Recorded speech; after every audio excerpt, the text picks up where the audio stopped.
Welcome back to my YouTube channel daily Bible study. आज हम Bible मुक़द्दस में से जानेंगे यीशु मसीह का 40 दिन का बियाबानी रोज़ा और आजमाइश। तो बाइबल मुक़द्दस में से आज हम पढ़ेंगे मत्ती की अंजील उसका 4 बाब 1 ता 11 आयात में यूँ लिखा है।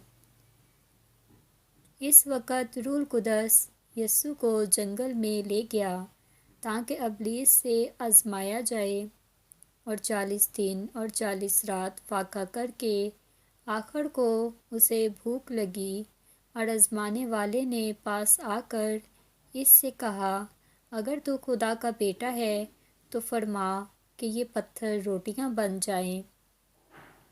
इसने जवाब में कहा, लिखा है कि आदमी सिर्फ रोटी ही से जीता ना रहेगा, बल्कि हर एक बात से जो खुदा के मुंह से निकलती है।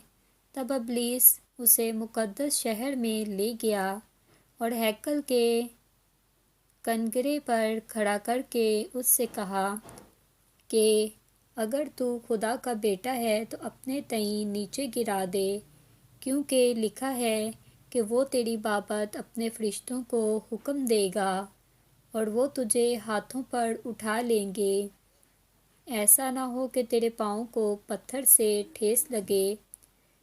यीशु ने उससे कहा, ये भी लिखा है कि तू खुदावंद अपने खुदा की आजमाइश ना कर। फिर इब्लीस इसे एक बहुत ऊंचे पहाड़ पर ले गया और दुनिया की सल्तनतें और उनकी शान शौकत उसे दिखाई, और इससे कहा, अगर तू झुककर मुझे सजदा करे तो ये सब कुछ तुझे दे दूंगा। यीशु ने उससे कहा, ऐ शैतान, दूर हो, क्योंकि लिखा है कि तू खुदावंद अपने खुदा को सजदा कर और सिर्फ इसी की इबादत कर। तब इब्लीस उसके पास से चला गया, और देखो, फरिश्ते आकर उसकी खिदमत करने लगे। आमीन। रोज़े की हालत में जब हम भूख प्यास और तमाम दुनियावी लज़्ज़तों को त्याग कर खुद ज़ब्ती और खुद इनकारी कर रहे होते हैं, तो यकीनन हम आजमाए जाते हैं, और इब्लीस हमें खुदा की नाफरमानी करने के लिए उन हथकंडों से आजमाता है जिनकी तरफ इंसानी फितरत माइल होती है। मुक़द्दस पतरस फरमाते हैं, तुम होशियार और बेदार रहो, तुम्हारा मुखालिफ इब्लीस गरजने वाले शेर बब्बर की तरह ढूंढता फिरता है कि किसको फाड़ खाए। चाहिए कि ऐसी हालत में हम रूह कुदस की मदद से उसका मुंह तोड़ जवाब दें। याकूब उसका 4 बाब 7 आयत में यूँ लिखा है, बस खुदा के ताबिया हो जाओ और इब्लीस का मुकाबला करो तो वो तुमसे भाग जाएगा। ये समझ लेना कतई गलत होगा कि रास्तबाज और रूह कुदस से मामूर लोगों को इब्लीस कुछ नहीं कहता। इस वाक़े से साबित होता है कि रूह कुदस से मामूर लोग ही इब्लीस की कार्रवाइयों का असल निशाना होते हैं। आइए देखें कि खुदावंद यीशु मसीह के 40 दिन के रोज़ा में इब्लीस ने इन्हीं हड़बों से उसे आजमाया और शिकस्त खाई।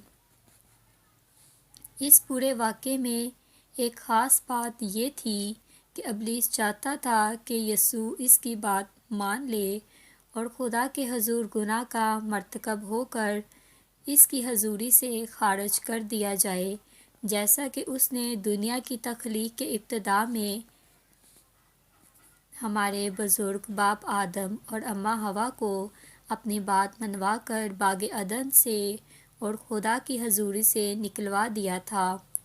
खुदावंद यीशु मसीह की आजमाइश का ये वाक़या इस वक़्त का है जब उसने अभी अपने शागिर्दों का चुनाव नहीं किया था।